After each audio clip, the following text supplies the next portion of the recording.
ठाईचं बैसोनी करा एक चित्त आवडी अनंत आळ बाबा.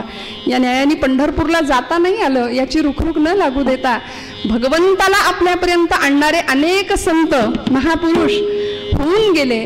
आणि आज निरूपणासाठी संत श्रेष्ठ जगद्गुरु देहू निवासी वैराग्याचे मूर्तिमंत पुतळे असलेले संतांचा मुकुटमणी आणि भागवत धर्माच्या कलशस्थानी विराजमान असलेले संत श्रेष्ठ तुकोबराय यांचा सोपा सुटसुटीत सगळ्यांच्या पाठांतरातला मोजका पण म्हणायला गेलं तर गहन असा अभंग निरूपणाकरता घेते. माझ्या हातात असलेल्या वेळेमध्ये त्या अभंगावर यथामती यथाशक्ती निरूपण मांडण्याचा प्रयत्न करेन आणि मग साजेसा दृष्टांत स्वरूपामध्ये कथाभाग उत्तरंगामध्ये. महाराजांचं पांडुरंगाकडे सुंदर मागणं आहे बरं का. काय म्हणतात महाराज पांडुरंगाला?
लोकवरदा हरी विठ्ठल श्री ज्ञानदेव पंढरीनाथ भगवान की जय जय रघुवीर समर्थ।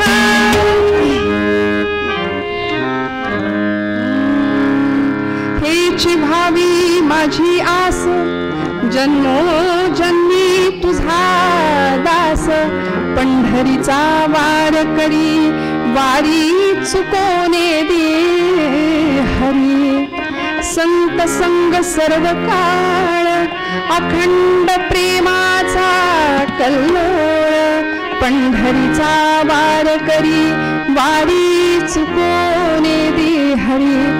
चंद्रभागे स्नान तुका मागे हेची दान पंढरीचा वार करी वारी चुकोने दे हरी। पंढरीनाथ महाराज की। अभंग सोपा आहे, पाठांतरात नसेल तर पाठ होईल अशा पद्धतीने श्रवण करूया। तुकोबारायांनी पंढरीश परमात्म्याकडे आपल्या उपास्य देवतेकडे अत्यंत देखणं असं मागणं मागितलंय। मागणारा तितक्याच ताकदीचा आहे आणि देणारा तेवढ्याच ताकदीचा आहे, समर्थ आहे। धन्य आम्ही जन्मा आलो दास विठोबाचे झालो असं महाराज म्हणतात। ज्या भगवंतांचं दास्यत्व मागण्याकरता अनेक संतांनी पुढाकार घेतला, भगवंता मला काय दे। वास्तविक संत कधीही मागत नाहीत बरं का, काहीही मागावं लागत नाही त्याला भक्त म्हणतात, त्यांना संत म्हणतो आम्ही। आम्ही भगवंताकडे मागायला गेलो तर आमची यादी भली मोठी तयार असते। हा, मुलाचं लग्न जुळू दे, सुनबाई घरात येऊ दे, मुलाला नोकरी लागू दे, ज्याच्या त्याच्या पद्धतीने लिस्ट तयार असते।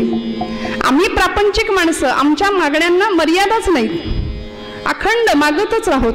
पण संतांनी भगवंताकडे कधीच काहीच मागितलं नाही, कधीच नाही। मग तरी सुद्धा तुकोबरायांचे काय किंवा समर्थांचं मागणं आहे, कल्याण करी रामराया जनहित विवरी। का हो मागणं मागितलं? मागणं मागण्याची गरज नसताना सुद्धा संतांनी मागणं मागितलं, माऊलींनी मागणं मागितलं। आता विश्वात्मके देवे येणे वाक्यज्ञे तोषावे तोषोनी मज द्यावे पसाय दान हे। विश्वात्मक भगवंताकडे माऊलींनी पसाय दान मागितलं, म्हणून असं म्हणतात स्वतःसाठी जे मागितलं जातं त्याला भीक म्हणतात, पण जगाच्या कल्याणाकरता संतांनी जे मागितलं ते पसाय दान आहे। म्हणून तुम्ही आम्ही काय करतो, भगवंताकडे प्रपंचातल्या सुखांची कामना करतो, इच्छा करतो, आस ठेवतो। कुठली? भौतिक सुखाची, संसारातल्या सुखांची कामना घेऊन आम्ही परमात्म्याकडे जातो। पण जीवानी परमात्म्याचं जर अखंड चिंतन केलं तर तो परमात्मा जीवाला न मागता सगळं काही देऊन टाकतो, सगळं देतो। इतकंच नाही, भगवंत जीवाला किंवा भक्ताला स्वतःला सुद्धा देऊन टाकतो। तुका म्हणे त्याचा देव सर्व भार चालवी कामार होऊन या। गडी व्हायला तयार आहे, फक्त भक्ताला देता आलं पाहिजे, समर्पण भाव असला पाहिजे। आणि तुकोबरायांच्याकडे भगवंत स्वतः येतात। महाराज गेले का हो मागायला? नाही। म्हणून म्हटलं संतांनी भगवंताकडे धाव नाही घेतली मागण्याकरता बरं का, धावा केला, आर्ततेने धावा केला, पण मागण्याकरता नाही केला। आम्हाला संकट आलं किंवा काही हवं असेल तर आम्ही धावा करतो भगवंताचा।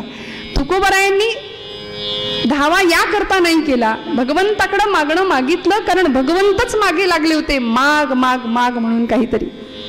कारण पिढीची परंपरा अशी होती, 8 पिढ्यांची विठ्ठल भक्तीची परंपरा, विश्वंभर बुवांपासून सुरू झालेली ही परंपरा, की ज्या विश्वंभर बुवांच्यासाठी भगवंतांनी स्वतः देहू गावामध्ये यावं आणि तिथे घराच्या मागे साक्षात मूर्ती मेळाव्यात विश्वंभर बुवांना मंदिर स्थापन करावं। का? वारीला जाता येत नाही, आपल्याला प्रसंग माहिती असेल। भोजन उरकलं आणि बिछाण्यावर अंग टाकलं, डोळ्यातनं पाणी वाहतंय, अशा वेळी पत्नीने विचारावं काय झालंय, आज अस्वस्थ वाटता आहात, काय झालंय? त्यावेळी विश्वंभर बुवा सांगतात की हातपाय लटपटतायत, यंदा वारी घडणार नाही असं वाटतंय. तिने विचारावं काय मिळतं असं वारीमध्ये, वारी केल्यानंतर असं मिळतं तरी काय. बुवा म्हणाले ते जो करतो त्याला कळतं म्हणाले. घरी बसून वारीचं महत्व किंवा सुख कळणार नाही, अनुभवता येणार नाही. ब्रह्मानंद ज्याला म्हणावं असा आनंद ही सगळी भक्त मंडळी वारीमध्ये घेतात. आम्ही मात्र निश्चय करतो यंदा नाही पुढच्या वर्षी जाऊ, त्या वर्षी नाही जमलं त्याच्या पुढच्या वर्षी जाऊ, पण वारी काही बऱ्याचदा घडत नाही. पण देहाने जरी वारी नाही घडली तरी मनाची वारी घडावी, भगवंतांच्या सतत सानिध्यात राहता यावं ही इच्छा तुमच्या माझ्या मनात असली पाहिजे. विश्वंभर बुवा म्हणतात यंदा वारी घडणार नाही म्हणून वाईट वाटतंय, आणि त्याच अस्वस्थतेत डोळे मिटले. थोडासा डोळा लागला पहाटेच्या वेळी, भगवान पंढरीश परमात्मा स्वप्नामध्ये हजर आणि दृष्टांत दिला. बुवा तुम्हाला येता नाही आलं म्हणून काय झालं, उठा म्हणाले मी आलोय देहूमध्ये. आणि भगवंत स्वतः देहूमध्ये हजर झाले. अमुक जागा सांगितलेली त्या जागेवर विश्वंभर बुवा काही मंडळींना घेऊन गेले. खणलं, हाताने खणा म्हणाले, कुदळीने नको.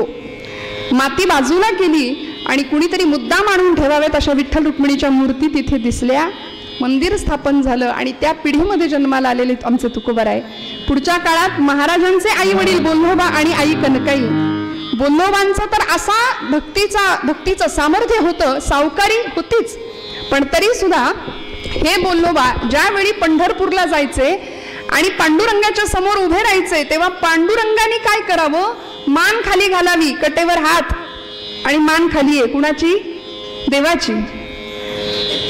त्यावेळी रुक्मिणी आईसाहेबांनी विचारावं मान का खाली घालताय, तेव्हा भगवंत म्हणायचे अगं बघितलं नाही का सावकार दारात आलाय.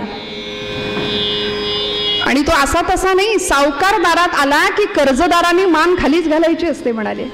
कारण या मंडळींचं माझ्यावरती भक्तीचं ऋण, भक्तीचं कर्ज इतकं वाढलंय की त्याच्यातून उतराई व्हावं लागेल मला. मोरोपंतांची आर्य आहे, ऋण तरी मुठभर पोहे त्याच्या व्याजात हे मनगरी मुद्दलात मुक्ती देणे, मुद्दलात मुक्ती देणे ही कोण्या साहुकारीची रीती.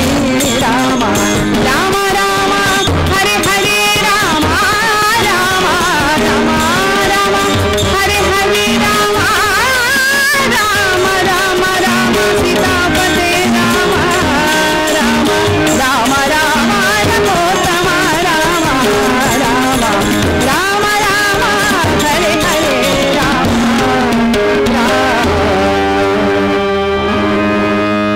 ही कोण्या साहुकारीची रीती. असा कुठला सावकार आहे की जो मुक्ती देऊन टाकतो मुद्दल म्हणून, व्याज म्हणून काय दिलं हे मनगरी सुदाम्याला. आणि असा भगवंत भक्ताचं ऋण फेडण्याकरता व्याकुळ झालेला असतो. म्हणून तुकोबांच्या काळामध्ये तुकोबा दारात आले किंवा तुकोबांना भेटायला स्वतः भगवंतांनी जावं आणि विचारावं तुकोबा काहीतरी मागा. तुमच्या अख्ख्या पिढीमध्ये कुणीच कधीच माझ्याकडे काहीच मागितलं नाही, हे तुमचं ऋण माझ्यावर वाढत चाललंय, तुम्ही तरी काहीतरी मागा.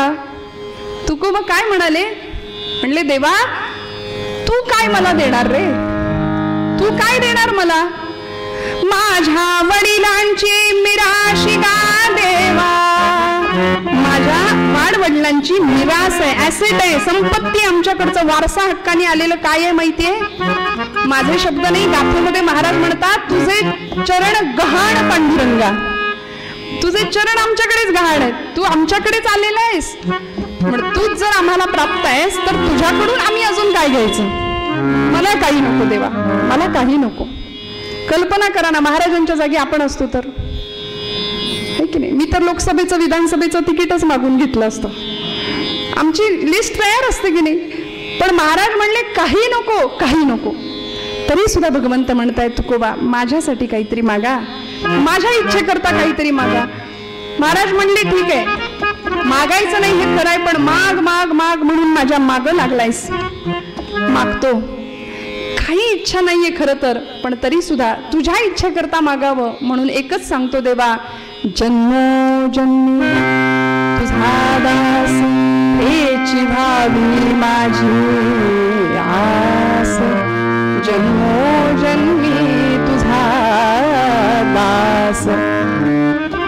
म्हणता म्हणता तुकोबारायांनी अशी लिस्ट देवापुढे ठेवली. नाही नाही म्हणता म्हणता काय मागणं मागितलं? हेची भावी माझी आस जन्मोजन्मी तुझा दास. भगवंता हेची भावी चकार वापरला आणि मराठी भाषेमध्ये चकार हा निश्चय दर्शवतो. मला हेच हवंय, दुसरं काही नकोय. आमच्या घरी तुम्ही या बर का. तुम्ही पण तोंड देखलं काय म्हणाल? हो हो येऊ बर का. पण ज्यावेळी आम्ही निश्चयाने विचारू सांगू उद्या आमच्या घरी यायचंच बर का, यायलाच हवं, तेव्हा मग तुम्ही म्हणा हो हो येऊच, येणारच. हा निश्चय चकारामध्ये व्यक्त होतो की नाही. त्यामुळे तुकोबा म्हणतात दुसरं काही नको, म्हणून हेची दान देगा देवा, दुसरं काही नको. तुझा विसर न व्हावा हेची व्हावी माझी आस. देवा माझी आस एकच आहे, माझी इच्छा एकच आहे. काय? जन्मोजन्मी तुझा दास. मला प्रत्येक जन्मामध्ये तुझं दास्यत्व दे, मला प्रत्येक जन्मामध्ये तुझा दास बनव भगवंता. बस हीच इच्छा आहे. काय गंमत आहे बघा. एकीकडे संत महात्मे सत्पुरुष हे मुक्तीसाठी तळमळतात. प्रापंचिक जीवाचं सुद्धा अंतिम लक्ष परमार्थातलं काय आहे? अध्यात्माचं मुक्ती हे जीवाचं अंतिम ध्येय आहे. जीव मुक्तीसाठी अखंड तळमळत असतो. आणि तुकोबरायांसारखे विरळे संत म्हणतात न लगे मुक्ती अन संपदा संत संग देई सदा. मुक्ती नको, पण ही साधकावस्थेतली अवस्था आहे बरं का. ही साधकावस्था आहे महाराजांची. पुढे गेल्यानंतर तुकोबराय सांगतात याच साठी केला होता अट्टहास शेवटचा दिस गोड भावा. तुका म्हणे मुक्ती परिणिली नोवरी आता दिस चार खेळी मिळी. हा अनुभव तुकोबरायांनी घेतला. पण त्याआधी महाराज म्हणतात मला मुक्ती नको देवा, मला मुक्ती नको. वास्तविक जन्म मृत्यूच्या फेऱ्यामध्ये अडकणं हे दुःखाला कारण आहे ना. या भवचक्रातून सुटावं याकरताच आमची जीवाची तळमळ असली पाहिजे. हे अध्यात्माचं जर परम अंतिम लक्ष आहे. तर आमचे आचार्य म्हणाले या भवचक्रात आम्ही किती अडकतो.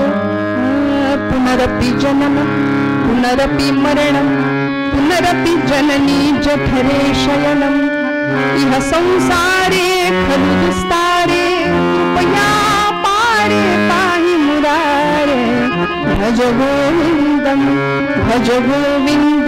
गोविंदम भज मूढमते. पुनरपि जननम पुनरपि मरणम या चक्रामध्ये आम्ही अडकलो. माझी माऊली म्हणते उपजे ते नाशे नाशिले पुनरपि दिसे. हे घटिका यंत्र जैसे परिभ्रमेगा.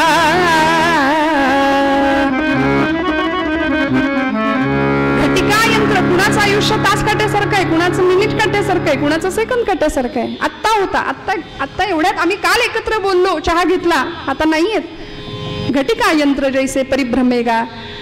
त्यामुळे जन्माला आलाय त्याचं मरण अटळ आहे, निघून जायचंच आहे. जन्म मृत्यू याचंच तर नाव संसार आहे. आणि संसार हा दुःखाला कारण आहे. संसार हा दुःखमूळ आहे. जन्म मृत्यूच्या चक्रामध्ये आम्ही अडकतो. जन्म घेणे लागे वासनेच्या संगे. ही वासना आम्हाला पुन्हा पुन्हा जन्म घ्यायला भाग पाडते. आणि आम्ही मग या भवसागरामध्ये या दुःखाच्या महासागरामध्ये गटांगळ्या खात राहतो. महाराजांना हे ठाऊक नव्हतं का?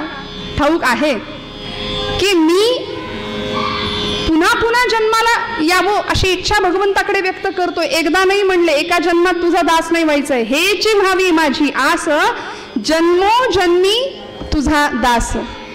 प्रत्येक जन्मामध्ये भगवंता तुझं दास्यत्व मला मिळालं पाहिजे. जन्मोजन्मी तुझा दास. मग महाराजांनी असं का मागणं मागितलं असेल हो? जन्मोजन्मी तुझा दास असं का मागितलं असेल? कारण भगवंताकडून प्राप्त होणाऱ्या दास्यत्वामध्ये ते दासत्वाचं सुख इतकं सुंदर असावं की जन्म मरणाचं दुःख त्यापुढे काहीच नाही वाटणार. जन्म मरणाच्या दुःखापेक्षा कित्येक पटींनी दास्यत्वाचं सुख महाराजांना श्रेयस वाटतं, मोठं वाटतं. म्हणून महाराज म्हणतात हेची व्हावी माझी आस जन्मोजन्मी तुझा दास. काय मागितलं? दास. नवविधा भक्तीमध्ये श्रवण भक्तीपासून सुरुवात करतात भागवतकार. श्रवणम कीर्तनम विष्णू स्मरणम पादसेवनम अर्चनम वंदनम दास्यम सख्यम आत्मनिवेदनम. नवविधातल्या भक्तींमध्ये दास्य भक्तीचं अत्यंत महत्व आहे की जिथे भगवंत आणि भक्ताचं नातं हे मालक आणि नोकराचं आहे. आणि मग ते दास्यत्व स्वीकारत असताना फक्त कर्मेंद्रिय नाही, ज्ञानेंद्रियच नाही, तर ज्ञानेंद्रिय, कर्मेंद्रिय, मन आणि बुद्धी या सगळ्यासह भगवंताशी शरणागती आहे. त्या भावाने समर्पण करायचंय. मी माझं हा विषय नाही. ममता आणि अहंता या दोन शब्दांना, या दोन गोष्टींना इथे थाराच नाही. सगळं समर्पण भगवंताच्या चरणावर करायचंय. ही दास्य भक्ती आहे, हा दास्य भाव आहे. तुकोबराय म्हणतात, असं दास्यत्व तू मला दे भगवंता, असं दास मला तू बनव. आमच्या समर्थांनी सुद्धा याच दासाची लक्षणं दासबोधामध्ये, मनोबोधामध्ये अनेक ठिकाणी सांगून दिली. जगी धन्य तो दास सर्वोत्तमाचा, प्रभूचा रामरायाचा लाडका दास कोण असावा, कसा असावा याचा उहापोह समर्थांनी सुद्धा आपल्या वाङ्मयात केला. मग हे दास्यत्व नेमकं काय आहे? दासोहम ही एक वृत्ती आहे श्रोते हो. मी दास आहे, ही अवस्था आहे.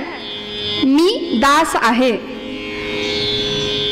दास्यत्व ही वृत्ती भगवंतापासून आपल्याला अभिन्न ठेवते. मी आणि देव वेगळा नाही. मग त्या दासोहम या शब्दामध्ये भगवंत काय करतो? एकदा का दास्यत्वाची भूमिका आम्ही घेतली की भगवंत काय करतो? भगवंताला चोरण्याची सवय एक नाही लहानपणापासून. तो चोर आहे लहानपणापासून. तो काय काय चोरतो? लोण्याची चोरी केली आहे, भक्तांच्या चित्ताची चोरी तो करतो. मग असा तो भगवंत या दासोहम या शब्दातला म्हणाले द चोरून घेतो, चोरतो. मग काय उरतं? दा निघून गेल्यानंतर काय उरतं? सोहम.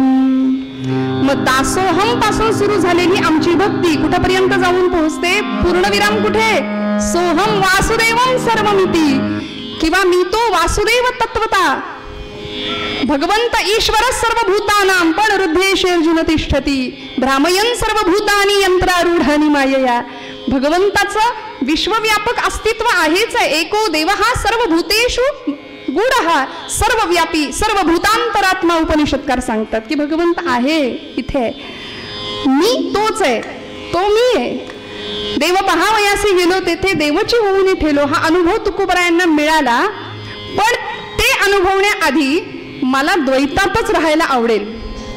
नको आत्मस्थिती, नको ब्रह्मभाव. मी भक्त तू देव ऐसे करी. तुकोबराय म्हणतात, अद्वैती तो माझे नाही समाधान, अद्वैती तो माझे नाही समाधान, अद्वैती तो माझे नाही समाधान.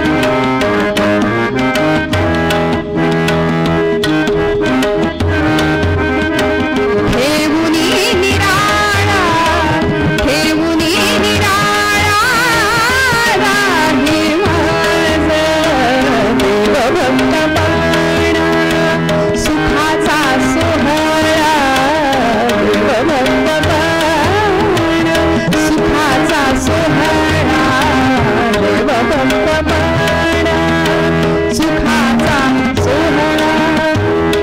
मला तुझ्यापासून वेगळं ठेवू नकोस. त्याकरता मला तुझा दास व्हायचंय आणि त्याकरता पुन्हा पुन्हा जन्म घ्यायचे, पुन्हा पुन्हा गर्भवास सोसावा लागला तरी चालेल. तुका म्हणे गर्भवासी सुखे घालावे आम्हासी, याकरता हेची व्हावी माझी आस, जन्म जन्मी तुझा दास. मग तर दास्यत्व म्हणजे नेमकं काय करायचं? त्यामध्ये काय असलं पाहिजे? दास्यत्वामध्ये अगदी सगळ्यात पहिला नियम असा आहे की ज्या मालकाला आपण स्वीकारलंय ना, आपण दास आहोत, तो मालक आहे. मग त्याविषयी आपल्या मनामध्ये कुठला भाव पाहिजे? संत म्हणाले अनन्य भाव हवा, अनन्यता. आणि देवर्षी सांगतात अन्याश्रयाणाम त्यागः इति अनन्यता.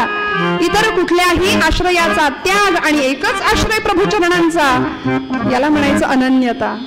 द्रौपदीच्या समोर अनेक पर्याय उपलब्ध होते की नाही? सगळ्यांना धावा केला तिने, अर्थात कुणी मदतीला आलं नाही, पण का नाही विसंबून राहिली सगळ्यांवर? महारथी कर्ण होता, पितामह भीष्म होते, स्वतःचे पती पांडव पाचही समोर होते, महाबलाढ्य अनेक हत्तींचं बळ असलेला पराक्रमी भीम समोर असताना सुद्धा द्रौपदीने आश्रय, एकच आश्रय मागितला, स्वीकारला, तो प्रभू चरणांचा. कृष्णा गोविंदा धाव म्हणून कोठे गुंतलासी, द्वारकेच्या राया वेळ का सखया लाविलासी. दीनानाथ हे ब्रीद सांभाळी आता, तू दीनानाथ आहेस, तू भक्त वत्सल आहे, तुला यावं लागेल भगवंता. एकच आश्रय प्रभू चरणांचा, दुसरा विषय नाही. आम्ही कसं असतं, परवा एक जण म्हणाले श्रावण आता आलंय ना, तर म्हणाले 16 सोमवार केले, महादेवाच्या पिंडीवरती रोज जाऊन 108 बेलपत्र वाहिली, पण तरी सुद्धा म्हणले शंकर पावायला तयार नाही, तुम्ही म्हणत असाल तर देव बदलून बघू का. ही उपासना आमची, आम्हाला बदलण्याकरता उपासना आहे, देवाला बदलण्याकरता नाहीये. पण आम्ही असे गोंधळलेलो आहोत, भ्रमिष्ट आहोत की सध्या नेमकं कुठे जायचं, काय करायचं, वाट चुकलेली माणसं आम्ही आहोत. म्हणून आम्हाला योग्य मार्गावर आणतात आमचे संत. म्हणून तुकोबराय म्हणतात की मागणं काय मागायचं, कसं मागायचं, जन्मोजन्मी तुझा दास हेची व्हावी माझी आस. आणि दास्यत्वामध्ये जसा अनन्य भाव महत्वाचा आहे तसा निश्चय सुद्धा महत्वाचा आहे बरं का. बघा किती गोष्टी आहेत दास्यत्वामध्ये, अनन्यता, दुसरी गोष्ट आहे निश्चय. निष्काम निश्चळी विठ्ठली विश्वास पाहूनही वास आणि कंची, महाराज म्हणाले.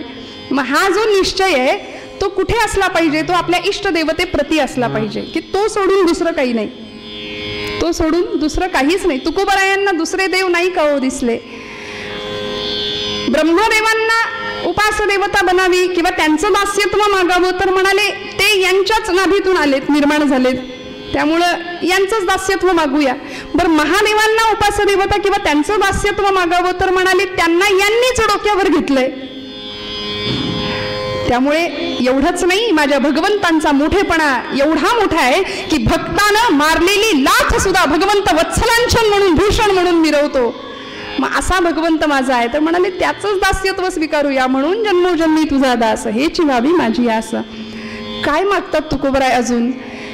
हे दास्यत्व कशामुळे निर्माण होईल? अभंगाच्या 3ऱ्या चरणात महाराज म्हणाले संत संग सर्व काळ अखंड प्रेमाचा कल्लोळ.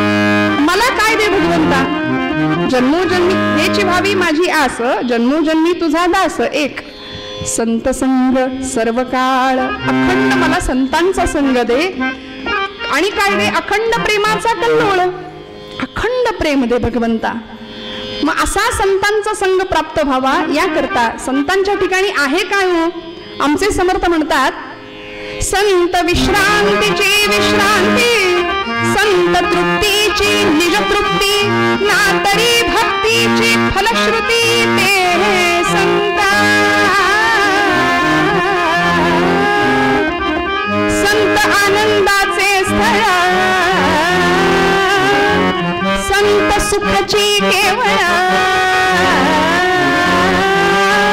नाना संतोषांचे मोळ ते संत.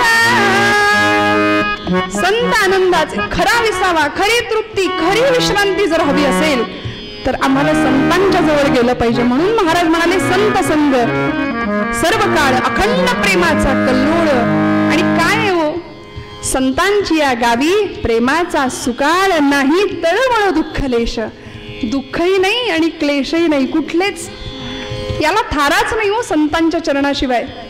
त्यामुळे भगवंतांच्या जवळ जायचं असेल तर म्हणाले आधी संत सहवास द्या भगवंता. संत संग सर्व काळ अखंड प्रेमाचा कल्लोळ, पंढरीचा वार वारी चुकवून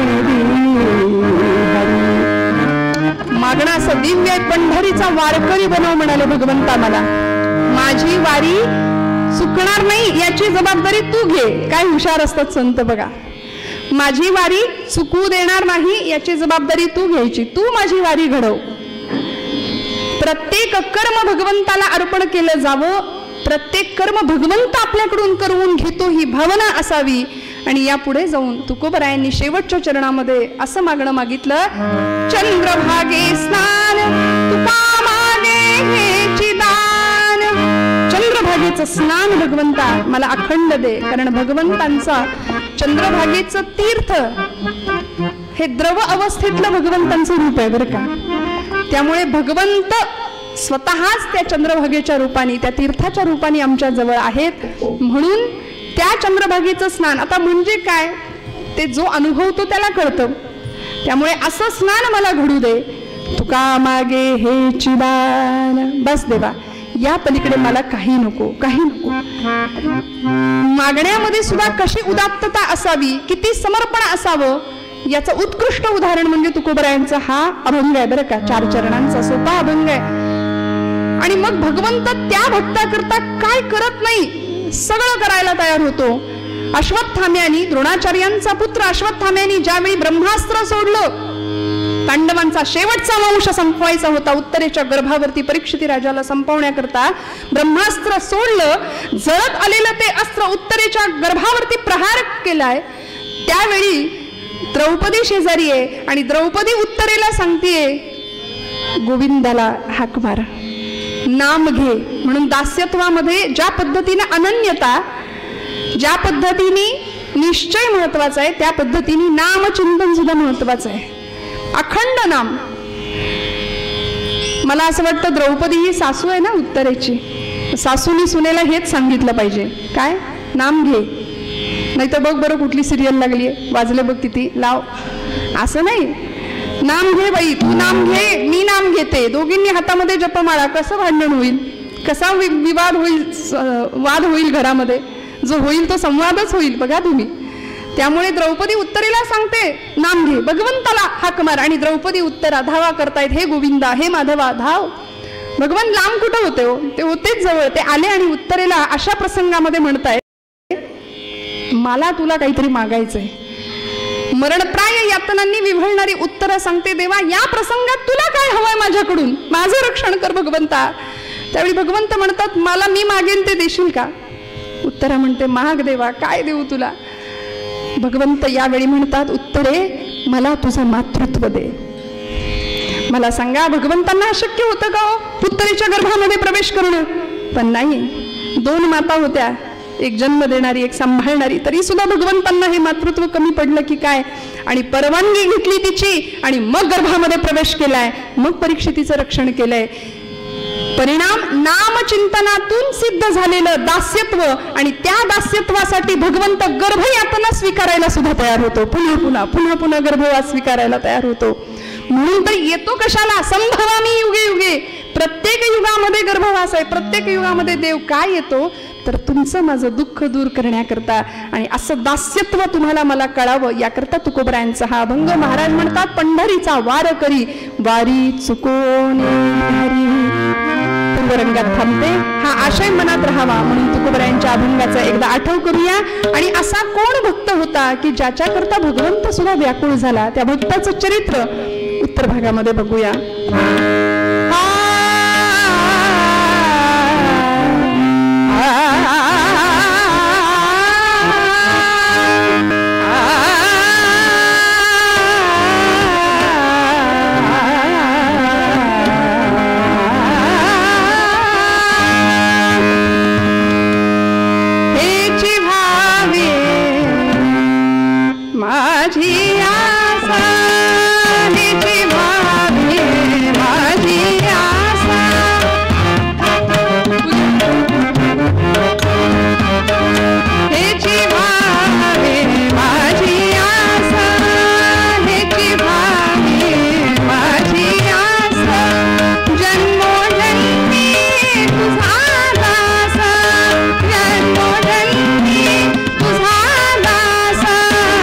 पंढरी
समर्थ मंगलमूर्ती.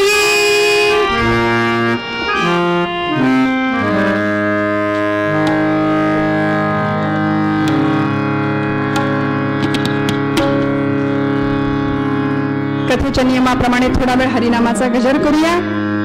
हाताने टाळी वाजवा, मुखाने गोड गळ्याने नाम घेऊया आणि हा नामाचा आनंद आजच्या दिवशी कुणीही न चुकवता भगवंताच्या चरणी आपलं नामचिंतन वाहूया.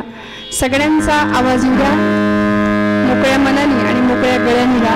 सगळ्यांचा आवाज येऊ द्या. रंग रंग पांडुरंग रंग विठ्ठला, रंग विठ्ठला बोला.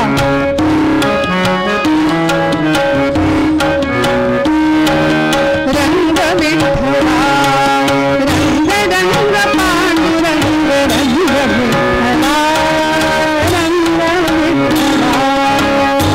टाळी वाजवा, आवाज उद्या टाळीचा. बोला बोला.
जगदंबा माता जय जय रघुवीर समर्थ.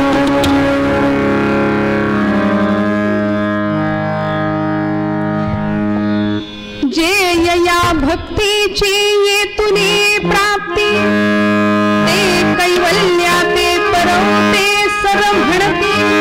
जयांच्या लीले माझी नीती जियाली दिसे. माऊलींची सुंदर उभी आहे. जे या भक्तीची येतुनी प्राप्ती, जे कैवल्या ते परवते सर म्हणती. जयांच्या लीले माझी नीती जियाली दिसे. ज्यांच्या सहज वर्तनामध्ये सुद्धा जगाला नीतीचेच पाठ मिळतात, अनुभवायला येतात, असे संत असतात बरं का. म्हणून म्हणतात की विचारांना आचरणाचं तारण असावं लागतं. बोलणारी सांगणारी मंडळी भरपूर असतात, पण अनुभवाच्या पातळीवर जाणणारी मंडळी ही विरळी असतात. म्हणूनच त्यांना आम्ही संत म्हणतो. प्रत्यक्ष त्या गोष्टीचा अनुभव संत घेतात आणि मगच बोलतात. अनुभवाविण मान हलवू नको रे सोहिरवनात सांगतात. आणि असा भक्तीचा अत्युच्च सुंदर असा अनुभव कुणाला मिळाला हो? काय झालं? मगाशी आपण ऐकलं, उपनिषदकारांनी सांगितलंय सर्व व्यापी सर्व भूतांतरात्मा, सगळीकडे परमात्मा आहे. आम्ही कीर्तनकार मंडळी सांगतो, सगळेजण सांगतात देव सगळीकडे, देव सगळीकडे, देव सगळीकडे, कशाला पंढरपूरला जायला हवं. पण असं असताना अनुभव आम्ही घेत नाही की देव आमच्या जवळ आहे. असता तर तुमच्या माझ्या हातून नैवेद्य स्वीकारला असता. नामदेवांच्याच हातून का स्वीकारला? तुमच्या माझ्या हातून देव नैवेद्य स्वीकारत नाही, कारण आम्ही देव जेवत नाही म्हणून रडत नाही. नामदेव महाराज रडले हो. मला सांगा ना, खरंच आमच्या डोळ्यात पाणी येतं का? आज आषाढीचा उपवास केला आम्ही, देवांना नैवेद्य अर्पण केला, मंडल केलं, ताट ठेवलं, पाणी फिरवलं, काढून घेतला. खाल्ला का त्यांनी? स्वीकारलं का त्यांनी? नाही ना. आमच्या पोटचं लेकरू जेवलं नाही की आम्ही रडतो, आमच्या डोळ्यात पाणी येतं. पण माझा पांडुरंग जेवला नाही, माझं उपास्य दैवत आज माझ्याकडून जेवलंच नाही म्हणून आम्ही रडलो का हो? म्हणून म्हटलं आम्ही लबाड भक्ती करतो. पण संतांची भक्ती अशी नव्हती हो. विचारांना आचरणाचं तारण होतं, अनुभव घेतला होता, अनुभव सिद्ध भक्ती होती. आणि अशी भक्ती होती की ज्या भक्ती करता तो भक्त नाही कधी गेला पंढरपूरला, पण देव भावे लाचावला या न्यायाने भगवंतालाच यावं लागलं त्याच्याकडे. कोण होता हो? अरण गावचा भक्त सावता, अरण गावचा भक्त सावता,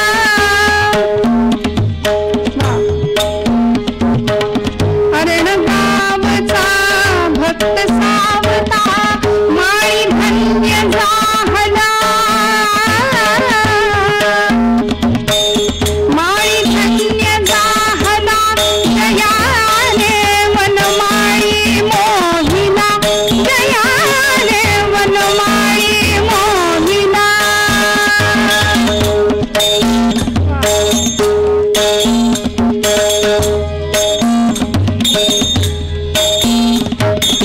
विश्वी भरला विश्वंभर तो,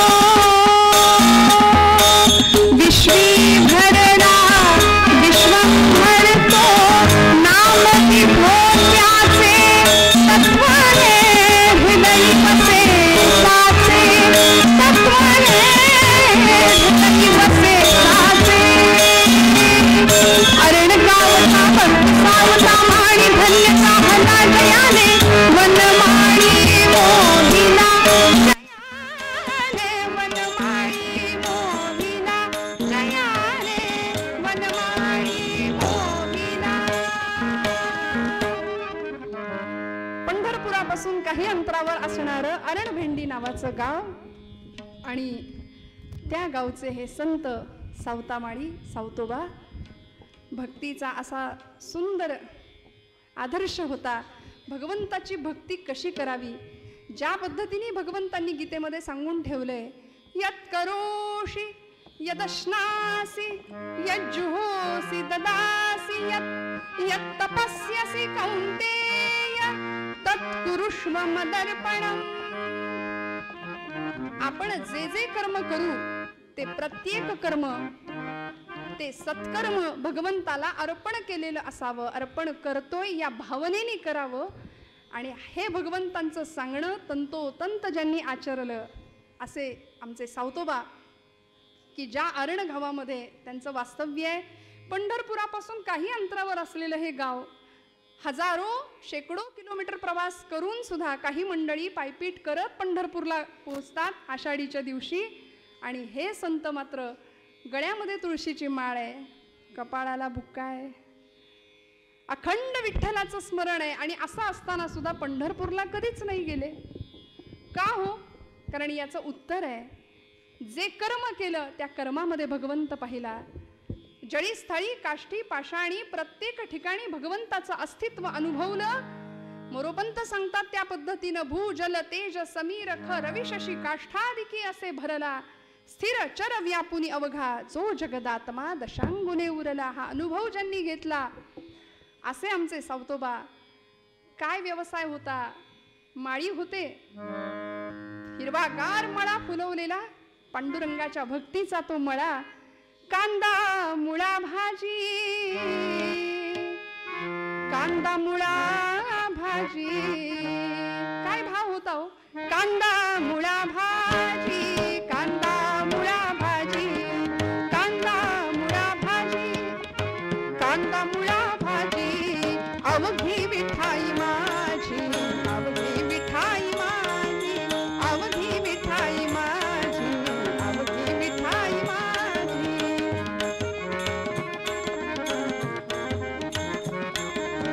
अवघी विठाई माझी, अवघी विठाई माझी, अवघी विठाई माझी, अवघी विठाई माझी.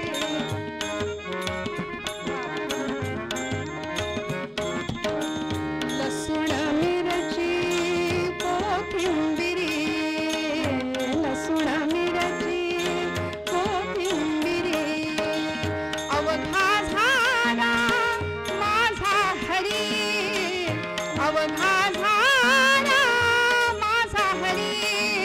कांदा मुळा भाजी, कांदा मुळा भाजी, कांदा मुळा भाजी, कांदा मुळा भाजी, अवघी मिठाई माझी, अवघी मिठाई माझी, अवघी मिठाई माझी, मिठाई माझी. सावत्याने केला मळा विठ्ठल पायी. काय भगवंतांची भक्ती होती हो. सावतोबांनी जे कर्म करावं त्या कर्मामध्ये भगवंताला पाहिलं आणि सुंदर असा मळा फुलवला होता की ज्यावेळी भगवंतांना सुद्धा त्या भक्तीचा हेवा वाटावा, देव भावे लाचावला. भगवंतांना वाईट नाही वाटलं, सावतोबा जवळ असून सुद्धा मला भेटायला येत नाहीत. पण रुक्मिणी देवींना राहवलं नाही. रुक्मिणींनी विचारावं देवांना, देवा ज्ञानोबा, तुकोबा, नामदेव महाराज हे अधिकारी भक्त मंडळी जर तुमच्यापर्यंत येतात, वारी करतात, तर असा कुणी भक्त आहे का की जो तुम्हाला भजतो पण वारी करत नाही, तुमच्याजवळ येत नाही? भगवंत म्हणाले, हो आहे. कोण आहे? दाखवतो म्हणाले, चल. आणि रुक्मिणी आईला घेऊन स्वतः भगवंत गेलेत, सावतोबांच्या मळ्याच्या समोर उभे राहिलेत. आणि सावतोबांनी, भगवंतांनी रुक्मिणीला सांगावं, तो बघ माझा भक्त. काय सावतोबांचा वेश आहे, अंगरखा आहे, धोतर आहे, डोक्याला मुंडास आहे. आणि अशा सावतोबांनी गळ्यामध्ये तुळशीची माळ आहे, कपाळाला चंदन आहे, बुक्का आहे, अखंड विठ्ठल स्मरण आहे. सुंदर मळा फुलवलाय, रोपं आहेत, फळं आहेत, फुलं आहेत, धान्य आहे. आणि अशा या मळ्यामध्ये एक विहीर आहे, त्या विहिरीला मोठ लावली आहे, त्या मोठेला 2 बैल जोडलेत. हे पूर्वीचं बरं का, आता नाही. आता सगळीकडे इलेक्ट्रिसिटी आहे, बटन दाबलं की सुरू. तेही आमच्या शहरातल्या लोकांना माहिती नाही, म्हणून म्युझियममध्ये असं ठेवावं लागतं की अशी शेती पूर्वीच्या काळी केली जायची, मोटेची. आणि असा सावतोबांचा मळा, अशी भक्ती चालू आहे. विठ्ठल विठ्ठल विठ्ठल नामस्मरण सुरू आहे. भगवंत म्हणतायत, तो माझा भक्त अखंड नामस्मरण करतो पण पंढरपूरला कधी येत नाही. गळ्यात तुळशीची माळ आहे, कपाळाला गोपीचंदनाचा टिळा आहे, पण पंढरपूरला कधी येत नाही. रुक्मिणी म्हणते, का नाही येत? यायला काय हरकत आहे? सगळे अधिकारी संत मंदिरी येते, तर हा तुमचा भक्त असं काय वेगळं आहे याच्यामध्ये की तो येत नाही? भगवंत म्हणाले, बघ तरी. दुपारची वेळ, सावतोबांची पत्नी सावतोबांसाठी जेवण घेऊन त्या शेतामध्ये आली आहे, मळ्यामध्ये. डोक्यावर टोपली आहे भाजीची, भाकरीची, कापडामध्ये बांधलेलं ते जेवण, शेतकऱ्याच्या घरचं जेवण. या जेवणाची चव हॉटेलमधल्या जेवणाला नाही बरं का. मस्त आंब्याच्या झाडाखाली, मस्त वाऱ्याची झुळूक. आणि अशा वेळी साधी चटणी भाकरी, भाजी भाकरी जरी खाल्ली तरी अमृताची चव त्याला असते बरं. आम्ही या सगळ्या गोष्टींपासून अनभिज्ञ आहोत सध्या. लोक आपाप एकमेकांपासून खूप दूर गेलेत. जवळ यायला कोणी तयार नाही. स्नेह नाही, माया नाही, ममता नाही, जिव्हाळा नाही, एकत्र बसून जेवणं नाही, खाणं नाही. पूर्वीचा काळ होता की वाढणारं माणूस अगत्याने आग्रह करून वाढायचं, घ्या हां, पोटभर जेवा, हां, सावकाश जेवा. हे पूर्वी होतं, प्रेम होतं. अगत्याने वाढणारं माणूस, मला वाढणारी माझी आईच आहे असं वाटत होतं प्रत्येकाला. पूर्वी बसणारं जेवणारं माणूस बसून जेवत होतं, वाढणारं माणूस वाकून उभं राहून आदराने वाढत होतं. आणि आता आम्ही इतके सोफिस्टिकेटेड झालो की आता वाढणारं माणूस एका जागी उभा आहे, जेवणारी माणसं ताट घेऊन फिरतायत सगळीकडं, कुठं जागा मिळते का बसायला. उभे उभेच आम्ही जेवतोय. म्हणजे आम्ही नक्की पुढे चाललो की मागे चाललो, हा मोठा प्रश्न आहे की नाही. ही शोकांतिका आहे खरं तर. कधीतरी पूर्वजांचं शहाणपण स्वीकारावं असं म्हणतात. काय आनंद असेल हो, काय थाट असेल. आंब्याच्या सुंदर घनदाट सावलीखाली ही 2 जण जेवायला बसली आहेत. सावतोबांच्या पत्नीने ती टोपली खाली ठेवली, उघडलं, जेवण वाढलं. आणि सावतोबांनी बैलांना सोडलं, चारा दिला, पाणी दिलं आणि आले जेवायला. तिने सांगावं, कारभारी खूप थकला असाल तुम्ही, बसा बरं जेवायला, 2-4 घास खा आणि मग पुन्हा लागा कामाला. सावतोबा बसले जेवायला, अन्नब्रह्माची प्रार्थना केली, भोजनाला सुरुवात झाली. गप्पा मारत छान जेवण सुरू आहे दोघांचं. आणि अशा वेळी सावतोबांची पत्नी आपल्या धन्याला एक प्रश्न विचारते. त्या म्हणतात, धनी, कारभारी, तुम्हाला बरेच दिवस झाले काही विचारीन म्हणते, पण आज राहावे ना, विचारू का? सावतोबा म्हणाले, विचार. आणि तिने सांगावं, कारभारी, तुम्ही पांडुरंगाचे भक्त आहात, गळ्यामध्ये तुळशीची माळ आहे, कपाळाला टिळा आहे, अखंड विठ्ठल विठ्ठल विठ्ठल नामस्मरण करत राहता, पण एवढे वारकरी आपल्या मळ्याच्या समोरून पंढरपूरला जातात, तुम्हाला कधीच 15 वर्षात पंढरपूरला गेलेलं पाहिलं नाही म्हणाली मी. असं का बरं? सावतोबा म्हणाले, हा प्रश्न आहे का तुझा? उत्तर देतो म्हणाले.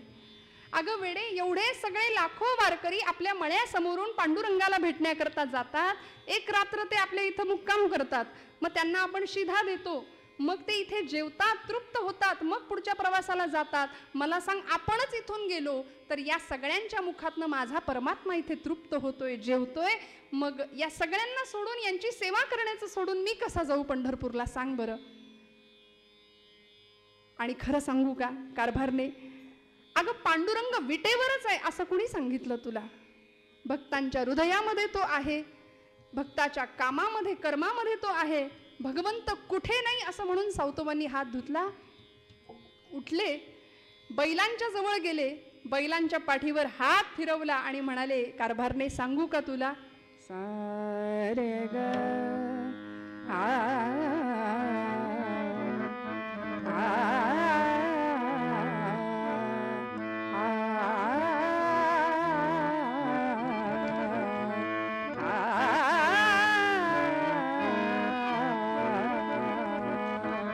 काय सांगितलं?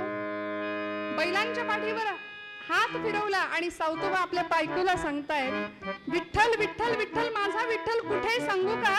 बैल विठ्ठल, शेत विठ्ठल, विश्व विठ्ठल गे. बैल विठ्ठल, शेत विठ्ठल, विश्व विठ्ठल गे. विठ्ठलवाणी मोठ काळी ती बी विठ्ठल गे. विठ्ठलवाणी मोठ काळी ती बी विठ्ठल गे. बैल विठ्ठल, शेत विठ्ठल, विश्व विठ्ठल गे.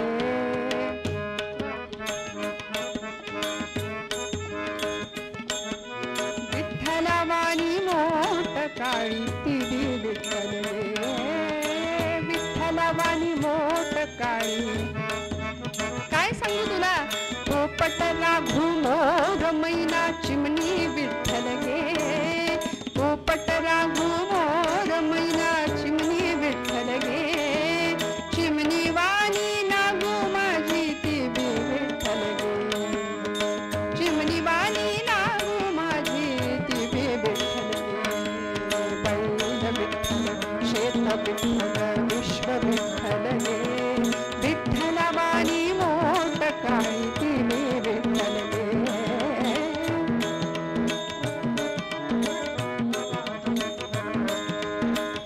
सर्व चराचर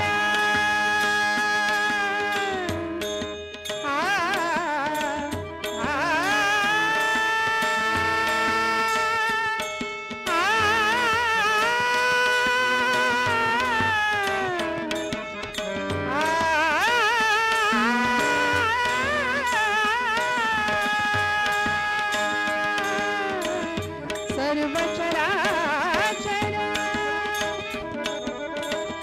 सर्व चराचर, सूर्य चंद्र गे. सर्व चराचर, सूर्य चंद्र गे. गमते विठ्ठल गे. विठ्ठलाचा दास सावत्या त्यो बी विठ्ठल गे. विठ्ठलाचा दास सावता त्यो बी विठ्ठल गे. बैल विठ्ठल, शेत विठ्ठल, विश्व विठ्ठल गे. विठ्ठला विठ्ठलाचा दास सावता तो बी विठ्ठल गे. विठ्ठल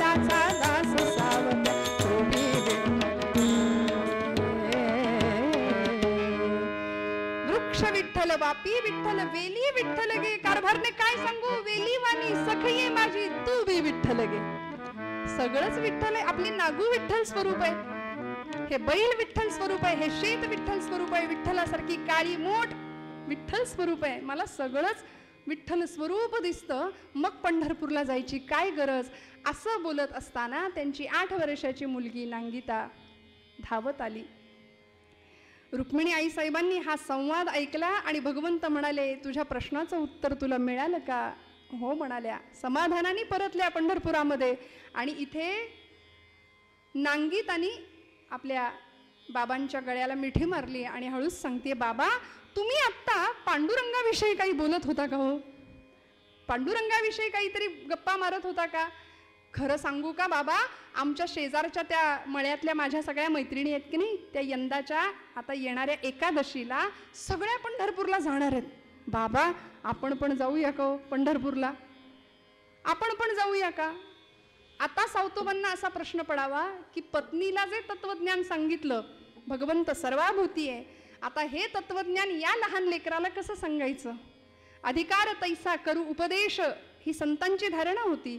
त्यामुळे तिला जवळ घ्यावं, मांडीवर बसवावं आणि सांगावं, नागू अगं वेडे, आपण पंढरपूरला जात नाही याचं कारण भगवंतांनी हा मळा काय आपल्याला सांभाळण्याकरता दिलाय. कुळ म्हणून आपण काम करतो. तुझ्या एखाद्या मैत्रिणीने तुझ्याकडे एखादी तिची वस्तू सांभाळायला दिली तर ते सांभाळणं तुझं काम आहे की नाही. मग भगवंत या मळ्याचा मालक आहे. श्रोते हो, कधीतरी अंतर्मुख होऊन आपणही विचार करूया. आम्ही सगळं माझं माझं माझं माझं करतो, असे बांधावर उभे राहतो, येणाऱ्या पाहुण्याला म्हणतो तो ते झाड दिसतंय, तो डोंगर दिसतोय, तिथपर्यंत सगळं माझं. ती धरणी माता आपल्यावर हसते, ती म्हणते याचा पणजा सुद्धा हेच म्हणायचा, याचा आजा सुद्धा हेच म्हणायचा, हा सुद्धा हेच म्हणतोय, हे सगळं माझं माझं माझं आम्ही करत बसतो.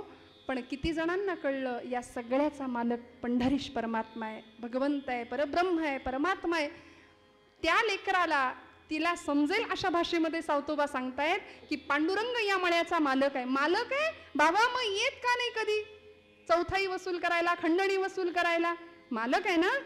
अगं म्हणाले, आपण त्याचा हिस्सा त्याच्यापर्यंत नेऊन पोहोचवतो, म्हणून येत नसेल. मग यायला काय हरकत आहे, एखाद्या दिवशी कधीतरी यावं, 8-15 दिवस राहावं. बाबा ते काही नाही. पांडुरंग येईल का हो मळ्यात, आपण बोलावलं तर पांडुरंग येईल.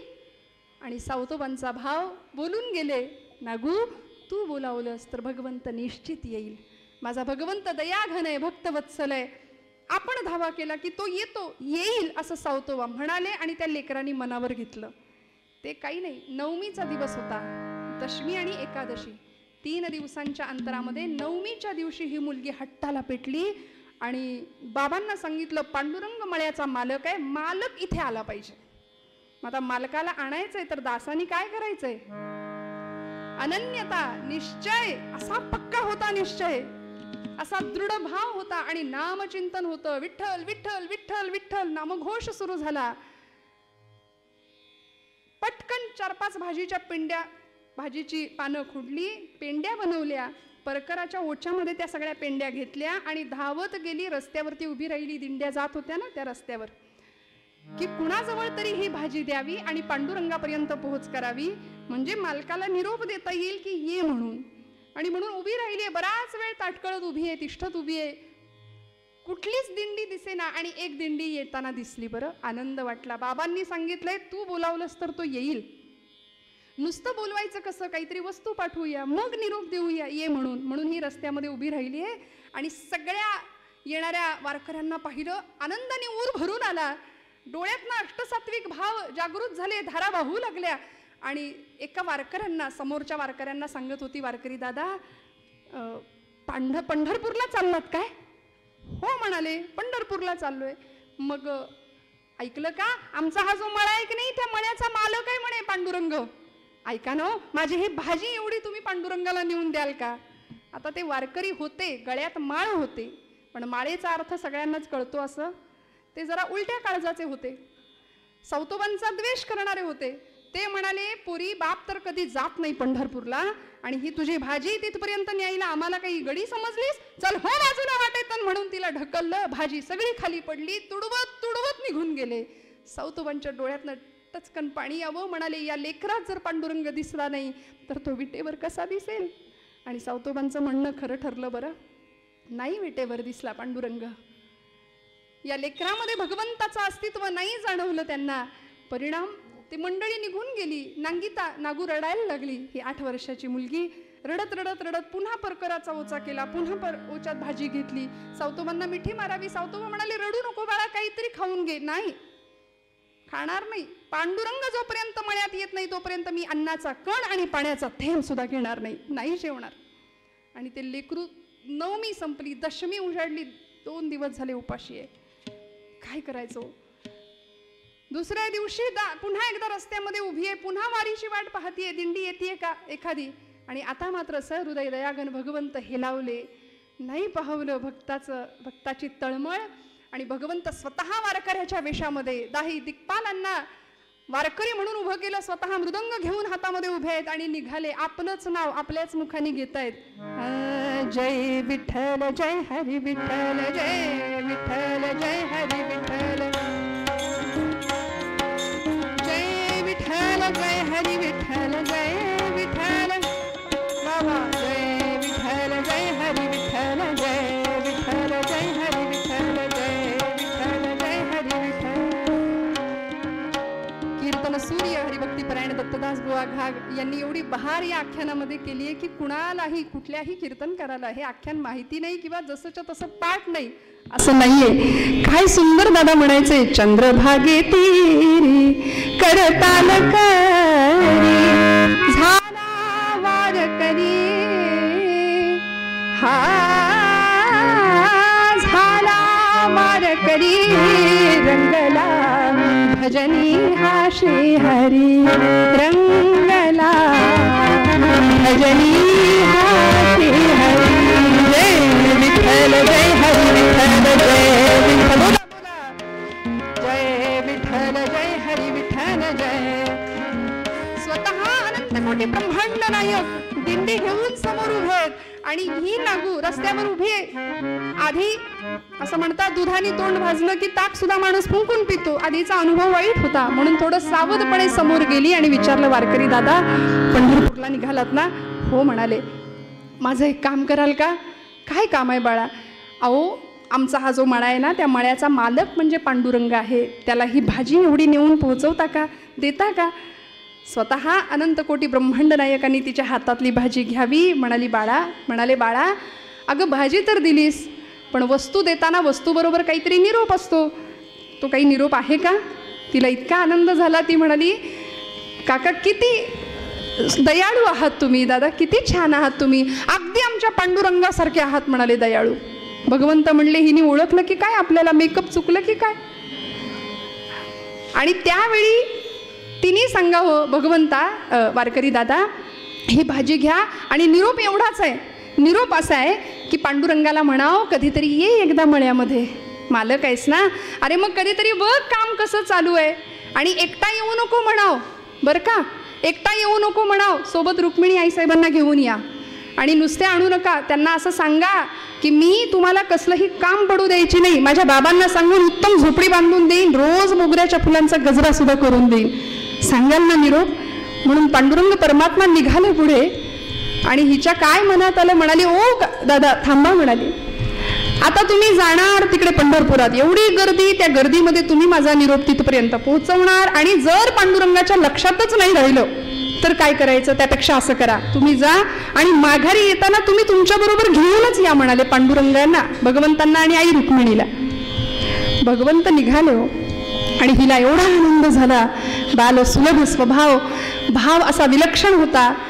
आणि सावतोबांनी सांगितल्याप्रमाणे भगवंत येईल, तिने त्या शब्दांवर विश्वास ठेवला होता.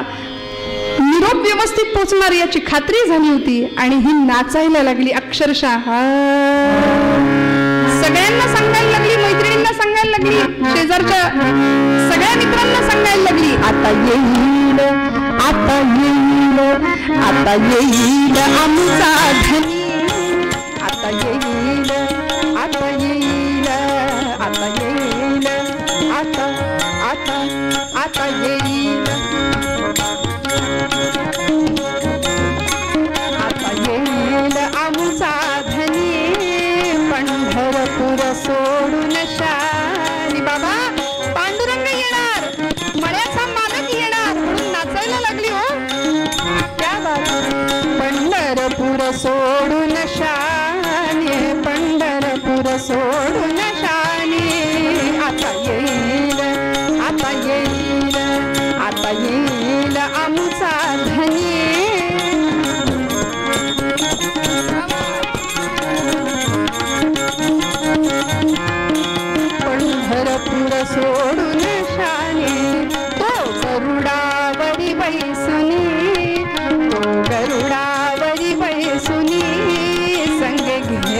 रुक्मिणी राणी संगे घेऊन, रुक्मिणी राणी संगे घेऊन, रुक्मिणी राणी संगे घेऊन, रुक्मिणी राणी.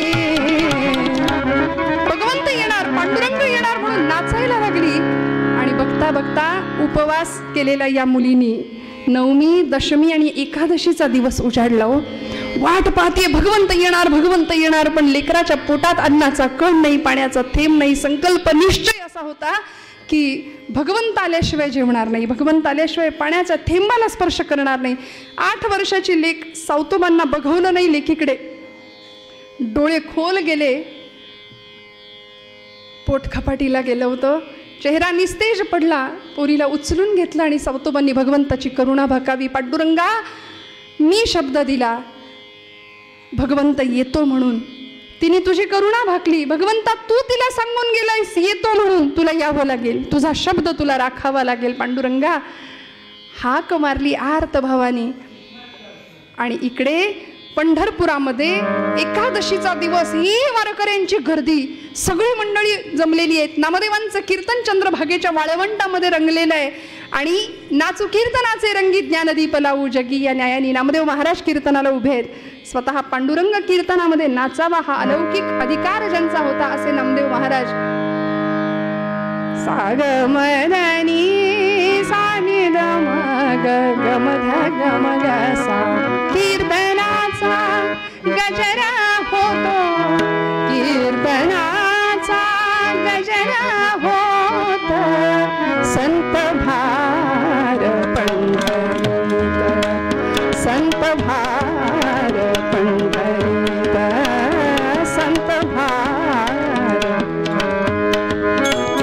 संत भार पंढरीत. रंग भरे कीर्तनात, रंग भरे कीर्तनात. भगवंत कीर्तनात नाचत होते. नामदेवांच्या कीर्तनाचा असा रंग होता. पण अचानक भगवंतांची मूर्ती दिसतीये, पण मूर्तीतलं चैतन्य दिसेना. अधिकारी संतांना कळावं पांडुरंग गेला कुठे. विटेवर पांडुरंग आहे, मूर्ती आहे, पण मूर्तीतलं चैतन्य नाहीये. भगवंत गेला कुठे, कुणाला विचारावं, कोण तेवढ्या अधिकाराचं आहे. नामदेव महाराज म्हणले, माझा ज्ञाना सांगू शकतो. आमचे ज्ञानदेव महाराज सांगू शकतात की भगवंत नेमका कुठे. सखा विरळा ज्ञानेश्वर, सखा विरळा ज्ञानेश्वर. नामयाचा जोची भार, नामयाचा जोची भार, जोची भार. संत भार पंढरीत, संत भार पंढरीत. ज्ञानदेवांनी पांडुरंग परमात्म्याच्या मूर्तीकडे पाहावं. भगवंत मूर्तीमध्ये नाहीयेत लक्षात आलं. विचारलं, ज्ञाना परमेश्वर गेलेत कुठे. ज्ञानोबांनी सांगावं, न येणाऱ्या भक्ताकडे गेलेत म्हणाले. जो कधीही पंढरपूरला येत नाही त्याच्याकडे भगवंत गेलेत. मग आता करायचं काय. आमच्या जनाबाई सांगतात, भगवंताला आपलंसं करायचं असेल तर ऐशा संता शरण जावे, ऐशा संता शरण जावे. जनी म्हणे त्याला ध्यावे, जनी म्हणे त्याला ध्यावे, त्याला ध्यावे. संत भार पंढरीत, संत भार पंढरीत, संत भार पंढरीत. सगळी संत मंडळी सावतोबांच्या मळ्यामध्ये. ऐशा संता शरण जावे, जनी म्हणे त्याला द्यावे. सावतोबांसारखे अधिकारी संत ज्ञानोबांनी सांगावं की सावतोबांच्याकडे भगवंत गेलेत म्हणून सावतोबांच्या मळ्यामध्ये सगळे आले. आणि इकडे भगवंत आधी पोहोचले होते. सांगत होते, सावतोबा मी आलोय, नागू मी आलोय. नागूनी डोळे किलकिले करून पाहावं. भगवंतांनी स्वतः तिच्या मुखात पाणी घालावं आणि नागू अगं मी आलोय बघ तरी. नागूनी सांगावं हे काय देवा निरोप नीट पोचला नाही तुम्हाला, तुम्ही एकटेच आलात, रुक्मिणी आई कुठे आहे? मी सांगितलं होतं तुम्हाला तिला पण घेऊन या म्हणून. अगं कुठली रुक्मिणी कुठलं काय, माझ्या मागे चोर लागलेत म्हणाले, मला कुठेतरी लपवा. सावतोबा म्हणाले कुठे लपवू, माळ्यावर बसता का जाऊन? नाही म्हणले शोधून काढतील. मग मळ्यात जाता का? नाही म्हणाले शोधून काढतील. मग कुठे लपवू? भगवंता माझ्या या हृदया व्यतिरिक्त तुम्हाला लपवायला माझ्याकडे दुसरी कुठलीच जागा नाही. आणि म्हणून कथा आम्हाला सांगते, सावतोबांनी विळा घेतला, छाती चिरली आणि भगवंताला आत बसवलं. पण या सगळ्या कोड्याचा अर्थ आम्हाला भगवंत सुद्धा सांगतात, ईश्वर सर्वभूतानां हृदयेषु अर्जुन तिष्ठती भ्रामयन् सर्वभूतानि यंत्रारूढानि मायया. आमच्या जनाबाई कोड सोडवतात, हृदयबंदी खाना केला आत विठ्ठल कोंडीला. आमचे तुकोबराय कोड सोडवतात, साठविला हरी जिही हृदय मंदिरी त्यांची सरली येर झार झाला सफल व्यापार. या हृदय मंदिरामध्ये कर्म ज्ञान भक्ती वैराग्य या 4 फाळ लावलेल्या नांगरांनी जमीन सुपीक केली, सिंहासन तयार केलं आणि तिथे म्हणाले भगवंताला बसवलंय, प्रतिष्ठित केलंय. आणि असा भगवंत सावतोबांच्या हृदयात होता. पण कथा गोड आहे. ज्यावेळी सगळी मंडळी आली, सगळे सांगतायत सावतोबा पांडुरंग कुठे आहे, पांडुरंग कुठे आहे, इथे आलाय आम्हाला ठाऊक आहे. सावतोबांनी विनवण्या कराव्या, भगवंता या आता दर्शन द्या. नामदेव महाराज सावतोबांना म्हणतात, सावतोबा की माळी काम तुम्हाला उत्तम जमेल, पण म्हणाले शिवण कामातली चूक माझ्या लक्षात आली आहे. तो शेला बाहेर राहिलाय देवाचा, टिप्पण घालायला जरा कमी पडलंय, चुकलंय. आणि तो हिरवा शेला म्हणजे सावतोबांचा हिरवागार मळा होता. श्रोते हो, सगळीकडे व्यापून उरलेला तो भगवंत, त्याचं अस्तित्व सगळ्यांना कळावं, दिसावं म्हणून सावतोबांनी सगळ्यांनी प्रार्थना करावी आणि भगवंताला विनवण्या केल्या. देवा या आता. नागू सहित सगळ्यांची कामना भगवंतांनी पूर्ण करावी. निराकार तो भगवंत उभा राहिला, प्रगट झाला. निराकार तो कसा प्रगटला असा विटेवर उभय ठेविले हात कटेवर. पुतळा चैतन्याचा कानडा राजा पंढरीचा, कानडा राजा पंढरीचा, कानडा राजा पंढरीचा.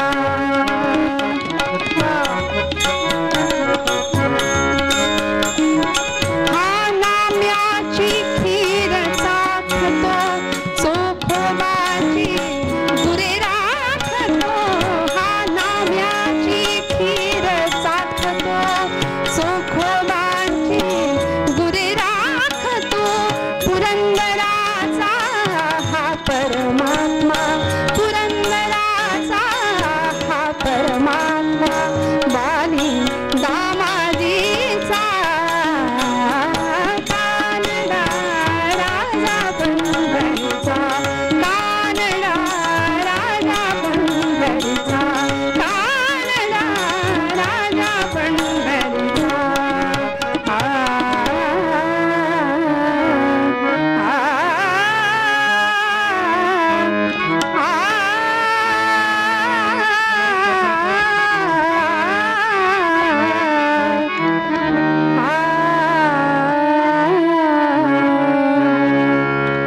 या प्रसंगामध्ये सगळ्या संतांना भगवंतांनी दर्शन दिलंच. सावतोबांना भगवंत म्हणतात, सावतोबा आजपासून सगळ्या दिंड्या पंढरपूरला येतील, पण पांडुरंगाची पालखी मात्र मळ्यात येईल बरं. हा भक्तीचा अधिकार सावतोबांना मिळाला. आणि या प्रसंगात भगवंत म्हणतात की भक्तीचं ऋण वाढलं म्हणून मी आलोय तुझ्याकडे, मागा काय हवाय. सावतोबा म्हणाले, देवा खरंच काही नको, काही नको. तरी पण म्हणाले माझ्याकरता मागा. आणि सावतोबांनी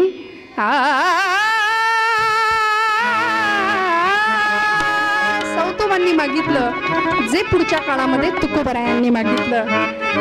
हेची भावी माझी आस, हेची भावी माझी आस, हेची भावी माझी आस.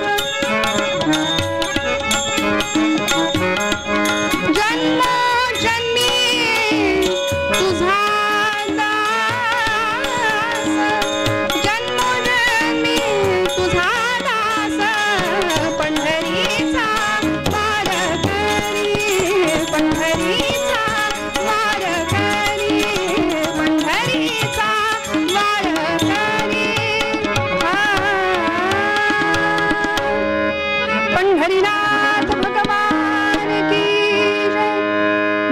सेवा भगवंत चरणावर अर्पण करते.